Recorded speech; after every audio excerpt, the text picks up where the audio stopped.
زلیخا نے کہا تو یہ وہی ہے جس کے بارے میں تم مجھے تانے دیتی تھیں، اور بے شک میں نے اس کو اپنی طرف مائل کرنا چاہا مگر یہ بچا رہا، اور اگر یہ وہ کام نہ کرے گا جو میں اسے کہتی ہوں تو قید کر دیا جائے گا اور ذلیل ہوگا۔ یوسف نے دعا کی کہ پروردگار جس کام کی طرف یہ مجھے بلاتی ہیں اس کی نسبت مجھے قید پسند ہے، اور اگر تو مجھ سے ان کے فریب کو نہ ہٹائے گا تو میں ان کی طرف مائل ہو جاؤں گا اور نادانوں میں سے ہو جاؤں گا۔ پس ان کے رب نے ان کی دعا قبول کر لی اور ان سے عورتوں کا داؤں ٹال دیا،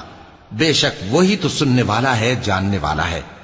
پھر باوجود اس کے کہ وہ لوگ ان کی بے گناہی کے نشان دیکھ چکے تھے، ان کی رائے یہی ٹھہری کہ کچھ عرصے کے لیے ان کو قید ہی کر دیں، اور ان کے ساتھ دو اور جوان بھی داخل زندہ ہوئے۔ ایک نے ان میں سے کہا کہ میں نے خواب دیکھا ہے، دیکھتا کیا ہوں کہ شراب کے لیے انگور نچوڑ رہا ہوں۔ دوسرے نے کہا کہ میں نے بھی خواب دیکھا ہے، میں یہ دیکھ